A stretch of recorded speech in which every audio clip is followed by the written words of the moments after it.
এক quintal 25 KG গাঁজা সহ 4 ব্যক্তিকে গ্রেফতার করল রেল পুলিশ এবং নিউ ফারাক্কা জিআরপি। সোমবার রাতে নিউ ফারাক্কা স্টেশন থেকে গ্রেফতার করা হয় তাদের। জিআরপি জানিয়েছে, ধৃতদের নাম আদ্রাস কুমার, বিকাশ কুমার সিং, অজয় সিং এবং পাপ্পু কুমার সিং। সকলের বাড়ি বিহার রাজ্যে। ধৃতরা আসাম থেকে গাঁজাগুলি ট্রেনে করে নিয়ে যাচ্ছিল বিহারের দিকে, কিন্তু তার আগেই Malda railway RPF crime branch গোপন সূত্রে খবর পেয়ে ফারাক্কা রেলওয়ে আরপিএফ ও ফারাক্কা জিআরপিকে সঙ্গে নিয়ে নিউ ফারাক্কা স্টেশনে ট্রেনে তল্লাশি শুরু করে। তখনই কার্যত 4 ব্যক্তির কাছ থেকে প্রায় 1 কুইন্টাল 25 কেজি গাঁজা উদ্ধার করা হয়।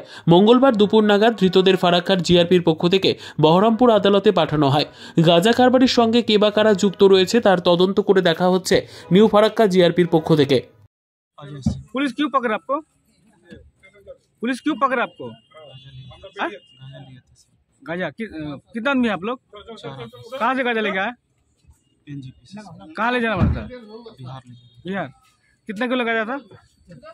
1 कुंटल। कल आएगा। হ্যাঁ, অ্যাকচুয়ালি গতকাল আমাদের crime branch RPF crime branch বিশেষ সূত্রে খবর পেয়েছিল কি আসাম থেকে কিছু লোক ফারাক্কা এক্সপ্রেসে করে B2 কম্পার্টমেন্টে প্রচুর পরিমাণে গাঁজা নিয়ে যাচ্ছে। খবর পাওয়ার পরে তারা অ্যাক্টিভ হয়। তারা মালদা থেকে বিশেষ অভিযান চালায়। অভিযান চালিয়ে 4 জন লোককে, যারা প্রত্যেকে বিহারের বাসিন্দা, ওদের এখানে ডিটেক্ট করে আর তার সাথে প্রায় 125 কিলোর মতো গাঁজা উদ্ধার করে এবং সিজ করে। ওদের পরিচয় জানা গেছে? হ্যাঁ, পরিচয় ওদের প্রত্যেকে, ওরা বিহারের বাসিন্দা, বিহারের ভোজপুর জেলার। পরিচয় জানা গেছে প্রত্যেকে। ওদের নাম কি স্যার? নামগুলো আমাকে দেখে বলতে হবে, এই মুহূর্তে নামগুলো সবারই মনে নেই। তারপর আপনারা কি করলেন? গাঁজাগুলো যখনই ওখানে আমি জানতে পারলাম, আমাদের এখান থেকে জিআরপি আরপিএফের একটা যৌথ দল ফারাক্কা স্টেশনে যায়। ফারাক্কা স্টেশনে গিয়ে ওই সব মালগুলো উদ্ধার করে, গাঁজা সহ 4 জন লোককেও।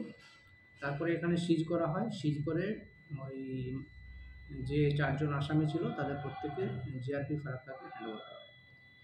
স্যার, মাঝে মধ্যে দেখা যায় ফারাক্কা বেশ জাল টাকা বা গাঁজা বা মদকজাত জিনিস মানুষ এটা দিয়ে পাচার করে। এটা কি মূল জায়গা বেছে নিয়েছে কি দুষ্কৃতিটা মনে হচ্ছে আপনাদের?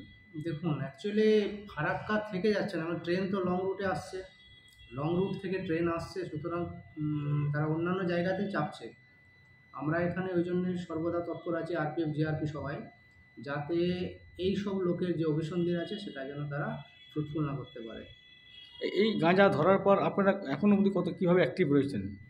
আমাদের অভিযান চলছে, আমাদের এই যে মাদক দ্রব্যের এগেনস্টে আমাদের অভিযান চলছে এবং আমাদের স্পেশাল টিমও সিপিডিএস টিম ফর্ম করা হয়েছে, crime prevention and detection squad. সেখানে তারা স্পেশালি এই কাজের জন্য যুক্ত। আমরা ট্রাই করছি আর আই থিঙ্ক অনেকটাই সাকসেসফুলও হয়েছি, কারণ কিছুদিন আগে এই মালদাতেও ধরা পড়েছিল বেশ কিছু পরিমাণ মাদক দ্রব্য। আগামী দিনে আপনাদের কি এই অভিযান চলবে? হ্যাঁ, অবশ্যই। আমাদের এই মাদক দ্রব্যের বিরুদ্ধে আমাদের অভিযান আগে চলছিল, এখনও চলছে বা ভবিষ্যতেও চলবে। স্যার, কিছু ক্ষেত্রে দেখা গেছে এই সমস্ত যারা কারবার করে তারা কখনো বাস, কখনো ট্রেন, এটা একটা ফারাক্কা একটা মূল লিঙ্ক উত্তরবঙ্গ, দক্ষিণবঙ্গ, ঝাড়খণ্ডের। এটা কি সুযোগ নিচ্ছে মনে হচ্ছে? দেখুন, সেটা বলা যাবে না। এখন এই কথা হচ্ছে, এটা যদি এদিক দিয়ে সব ট্রেন তো যাবে, এদিক দিয়ে ট্রেন গেলে ট্রেন বা বাস যাক, এদিক দিয়ে যায়। এখন যাদের যা ফারাক্কাটা একটা মূল জায়গা, একটা মূল জায়গা, তো এটা তো একটা তো মানে এন রুট স্টেশন একটা, সুতরাং যে কোনো জায়গায় যেতে গেলে তো এদিক দিয়ে যেতেই হবে না।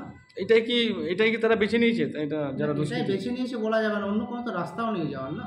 ট্রেন যদি যায়, কেউ যদি বিহারে যাক বা যদি সে সাউথেই যায়, যেখানে যাক না কেন তার ফারাক্কা হয়ে যেতে হবে, অন্য কোনো রাস্তা নেই।